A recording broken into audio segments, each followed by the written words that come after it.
What if I told you that the US dollar, the currency that has reigned as the world's dominant financial force for over 75 years, is on the verge of collapse? I know this may sound like an exaggeration, but bear with me. This isn't some far-off prediction or a baseless conspiracy. It's happening, right now. The US dollar is following a very predictable, historical cycle, one that has been seen with every dominant reserve currency before it. The Portuguese real, the Dutch guilder, the British pound, all of these currencies once stood at the top of the global financial system, and all of them eventually fell. Now, the US dollar is on the exact same path. If you think this could never happen to the dollar, I want you to think again. History doesn't lie, and the patterns are unmistakable. What's worse is that the collapse of the dollar won't just affect the global economy, it will affect you. It's not just about numbers or economics. It's about your wealth, your savings, and your future. Let me show you exactly what's happening. In March of 2023, Saudi Arabia made a monumental decision, one that should have sent shockwaves through global markets, but instead, many people barely noticed. Saudi Arabia, the largest oil exporter in the world, agreed to start accepting Chinese yuan instead of US dollars for oil payments. This marked the first crack in the dollar's 49-year grip on global oil trade.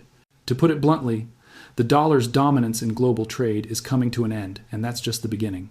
In this video, we're going to explore why the US dollar is on the brink of collapse, how history has repeated itself in the rise and fall of global reserve currencies, and what the future holds for the dollar and for you. If you're worried about your financial future, this video is for you. You can no longer ignore the warning signs. The dollar is in stage 6 of an 8-stage collapse cycle, something that has destroyed every reserve currency in history. By the end of this video, you'll understand how this collapse will affect every part of your life. Before we dive into the fall of the US dollar, it's crucial to understand what a reserve currency is and why it matters. A reserve currency is one that is held in large quantities by governments and central banks to facilitate international trade, settle global debts, and stabilize their economies. It's the currency that the world relies on to trade goods and services, and as such, the country issuing that currency holds enormous influence over the global financial system. For a currency to achieve reserve status, the country that issues it must have certain characteristics: economic dominance, military power, political stability, and global trust. This is not just a privilege, it's a weapon. A country with a reserve currency can essentially print money at will and have it accepted by the world. This has been the case for the US dollar since the end of World War II. When a currency is used for global trade, there's a built-in structural demand for it. Every country needs dollars to pay for oil, trade goods, and settle international debts. This constant demand keeps the currency strong, even if the country's economy isn't performing as well as it should be. For example, during the 2008 financial crisis, the US dollar remained stable, while many other currencies around the world were faltering. But there are also significant economic privileges for the country that holds the reserve currency. The US, for example, could print dollars to fund its wars, its national debt, and various government programs without facing the same level of inflation or devaluation that other countries might experience. As long as the world needs dollars, the US can print more, essentially funding its own economy through a massive debt machine. This ability has allowed the US to live beyond its means for decades. However, this advantage is not permanent. It's a cycle, and like all cycles, it eventually comes to an end. History shows us a clear pattern. No reserve currency remains dominant forever. The Portuguese real was the first currency to become a global reserve currency in the 1500s. Portugal was a major maritime power at the time, controlling lucrative spice trade routes to Asia and dominating trade in the Indian Ocean. But the empire overextended itself, fighting wars, trying to control distant territories, and accumulating vast amounts of debt. By the 1600s, the real had lost its place as the world's reserve currency. The Dutch guilder took over in the 1600s.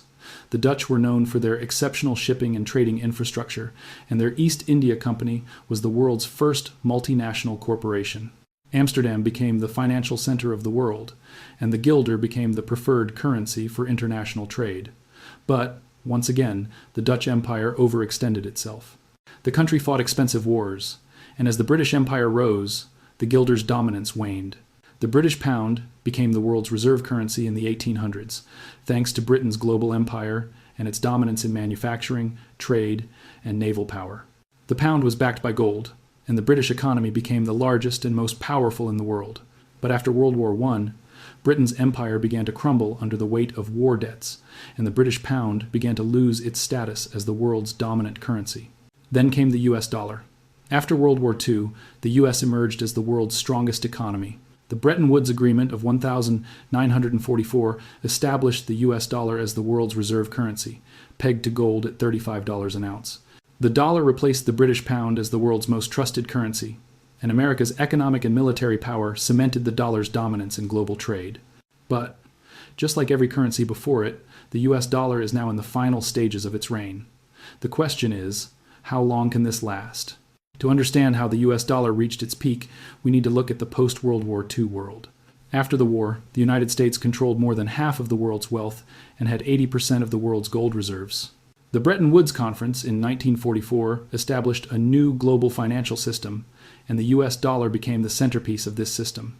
The US dollar was backed by gold, and all other currencies were pegged to the dollar. This system worked well for several decades, and the US dollar became the world's primary reserve currency. But as the US grew its military and political power, it began to overextend itself. The US fought costly wars, including the Vietnam War and later the wars in Iraq and Afghanistan. These wars drained the country's resources, and by the 1972nd, the US was facing an economic crisis. In 1971, President Richard Nixon took the controversial step of ending the dollar's convertibility to gold. This move, known as the Nixon shock, severed the dollar's direct link to gold, but the dollar remained the dominant currency in the world. Why? Because of the petrodollar system. The petrodollar system was established in 1974 when the U.S. struck a deal with Saudi Arabia, the world's largest oil exporter. The deal was simple. Saudi Arabia would sell its oil exclusively in U.S. dollars, and in return, the U.S. would provide military protection to the kingdom. This agreement created massive, built-in demand for the dollar. Every country in the world that wanted to buy oil from Saudi Arabia needed to hold U.S. dollars, and this system spread to other oil-exporting nations. For nearly 50 years, this arrangement worked. The U.S. dollar was the currency of choice for oil transactions, and as a result, the dollar remained the world's dominant reserve currency. But like all systems, it eventually reached its breaking point. The primary reason why all previous reserve currencies collapsed was overextension. Every dominant power throughout history has made the same mistake. It overextends itself, fighting wars it can't afford, borrowing excessively, and printing money to fund its ambitions. This is the fate of every empire, and the U.S. is no exception. The U.S. has been fighting wars for decades. The Vietnam War cost the U.S. government billions of dollars, and the wars in Iraq and Afghanistan have been even more costly.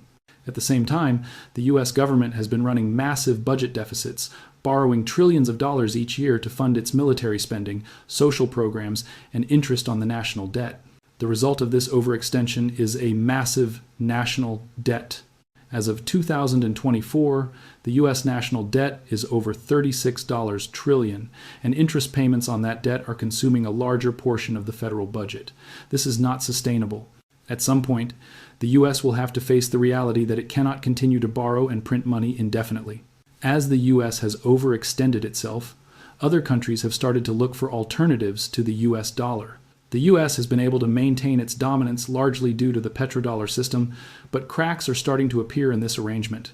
Saudi Arabia, once a staunch ally of the U.S., has started accepting other currencies for oil, and China is rapidly expanding its own alternative financial systems. The U.S. dollar's dominance is being challenged in several ways. The BRICS nations Brazil, Russia, India, China, and South Africa are at the forefront of this challenge. These countries are not just emerging markets. They are now actively creating an alternative financial system that could rival the US-dominated world. China, in particular, has been working tirelessly to create its own global financial infrastructure. One of the most significant developments is China's CIPS system, Cross-Border Interbank Payment System, which is a direct competitor to SWIFT.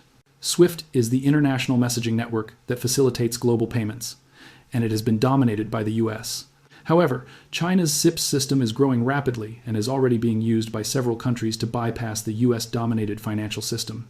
At the same time, Russia has developed its own alternative payment system called SPFS, System for Transfer of Financial Messages. Russia has also been dumping US dollars from its reserves and increasing its gold holdings. By reducing its reliance on the US dollar, Russia is preparing for a future in which the dollar is no longer the global reserve currency.